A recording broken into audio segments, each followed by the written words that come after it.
He's worn a lot of hats, but now he is fighting the New World Order. And I don't want to put words in his mouth, but, Governor, I think it's safe to say, I mean, you now know there's a world government. There is an elite. The question is, how evil are they? Are they monolithic? What is their main goal? I mean, is it fair to say that you're now officially not their label of conspiracy theorist, but, I mean, you question JFK, you question 9/11, you question HARP. You're not buying the Kool-Aid they're selling. Is that fair to say? Let me put it this way. Irregardless of anything, it sure is interesting stuff. And, you know, we do a show on the Bilderbergs, and I do understand that they're real. I guess the thing that upsets me the most was I made it to governor, and they never invited me.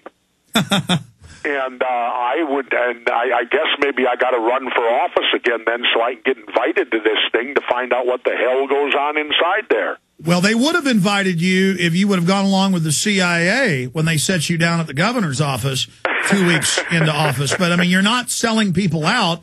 You're a swashbuckling, you know, loose cannon for freedom. Well, I mean, what is your view on the New World Order then? Because I know you're anti-establishment. Well, let me put it to you this way. Then I also look at it from a different perspective, Alex. I believe in evolution, the science of evolution. And maybe this is evolution. You know, when you look at it, that we will evolve, and that maybe it won't fully be here in our lifetimes, but 100 years from now, because of the fact with technology the way it is, the world gets smaller and smaller and smaller. And I guess, let me, just for the sake of argument, state that there would be one good thing if there was a one-world government. You know what that would be? There couldn't be wars then, could there? But see, Governor, I mean, literally, if then you wouldn't have one country fighting another country. No, but that's not their plan. Oh, I understand that, Alex. Don't for a minute think I'm naive. But I am saying that there is the chance that this could be almost an evolutionary thing, that we will evolve to the point where there may well be a one-world government, and there may be no way around it. Well, Jesse, then the important thing, Alex, is what will that government be? Well, that's the issue here, is that they always pitch it that we were hunter-gatherers, we were agrarian, we formed villages, then city-states, then nations, then empires, and the next phase is Star Trek, that we've been implanted with psychologically, the image of the global galactic empire, and we're always fighting green aliens, you know, and the Klingons, so we've got to do this. The issue is they built this world government in stealth and denied that it existed until it was too late to really stop it. And now they're coming out going, yeah, we're going to tax everything you do. We're not going to let you have more than one kid. And, yeah, we want to carry out eugenics on you, and we're going to carbon tax you. And Ban Ki-moon writes editorials saying the carbon tax is for the New World Order, and it's for a bunch of corrupt CEOs and bankers to play emperor. And so if the people of the world ever wanted to create a world government and it was democratic and under the republic system, then that would be one thing. But this thing was created by a corrupt group of criminals, and it's a world tyranny. That's why every ounce of my body and being, just like Thomas Jefferson said, I swear eternal resistance to all forms of tyranny over the minds of men. And Jesse, I know you, I mean, don't you swear? Alex, I wholeheartedly agree with you. I'm not going to dispute anything you've said. I won't. But the point is, and you're correct, if it was so good, why would they do it in secret? And that's a very, very valid point to make. But the point we have to make, if it's inevitable that we're going to come under one world rule, then we, the people, have to ensure that we're players in the game, that we have dogs in the fight. And but so I don't want to be under the communist Chinese. Alex is making sure we got a dog in the fight. No, I hear you. But instead, so we never have a dog in the fight, they just say there isn't a world government, meet your world government. I mean, they're still saying world government doesn't exist so that we can never demand representation. What was interesting was I was out at that new Denver airport, right? The new one in Denver. Yes. And on the plaque that they have out there, on the bottom of it, it says the New World Airport Commission.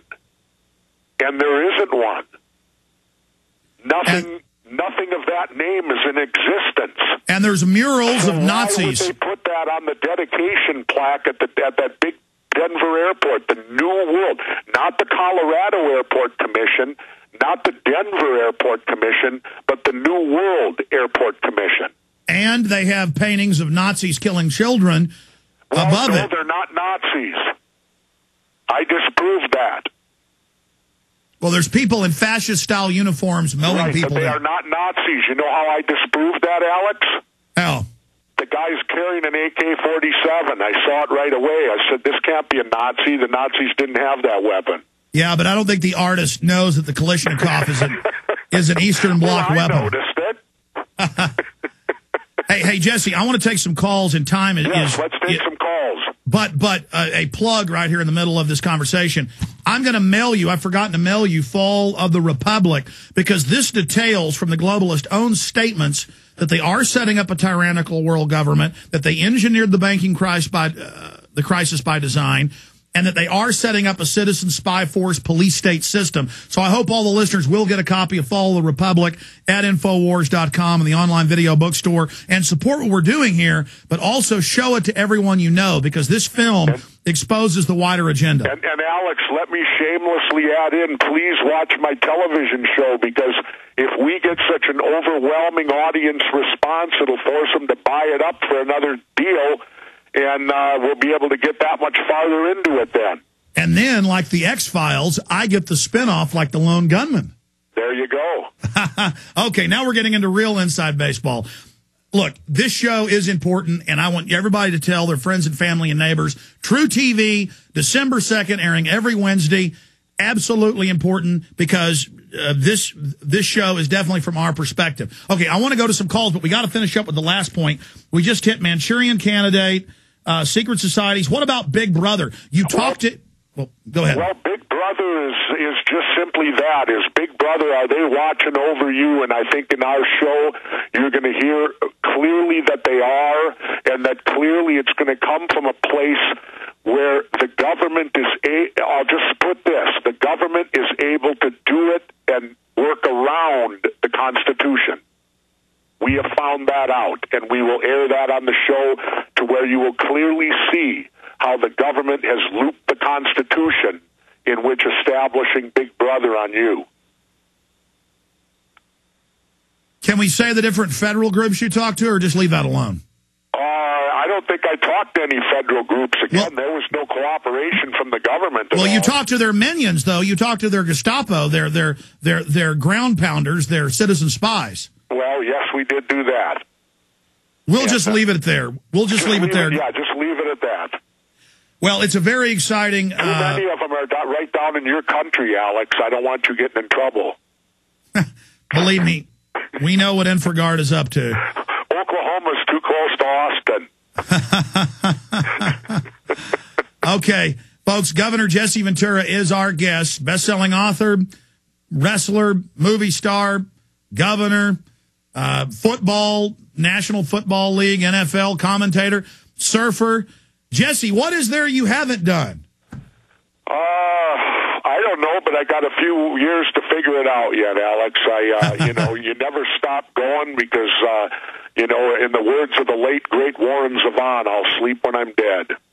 Program note to stations. This is a network break coming up. We're going to the end of we're going right to the bottom of the hour, 29 after. We're going to let the governor go here. So we're going to take calls right now for the last 12 minutes or so with Governor Jesse Ventura, giving you the inside scoop. Jesse, why did you give this show first, the inside scoop? I was very honored when you called me and said you were going to give us the exclusive. Why? Well, for a number of reasons, Alex. Your participation in the show was exceptional, and we appreciated it. And, you flew out to L.A. a couple times and all that to participate, and so why not? I reward the people that reward me, and so that's a reason for it. Plus, you have the listening audience, the base market that this show is designed for. I would be crazy not to come on your show with my show because, I'm not going to lie. We're out for success on this show. I hope this show is hugely successful. Yeah, but I know the TV shows you turn down. I mean, I don't know if you want to say it, but you're turning down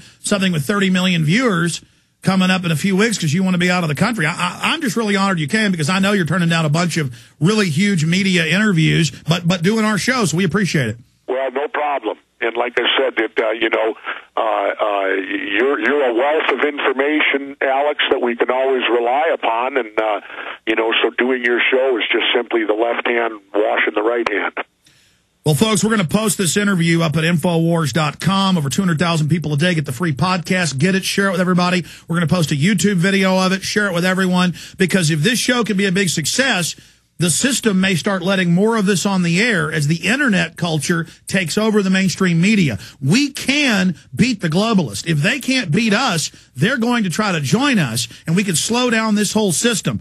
That's what Tweety Bird always said. If you can't beat them, join them. Well, if we can beat them, they're going to have to back off. And believing we can expose these people is half the battle. Believing you can win. Or as G.I. Joe says, knowing is half the battle. I believe taking action is half the battle. Resistance is victory.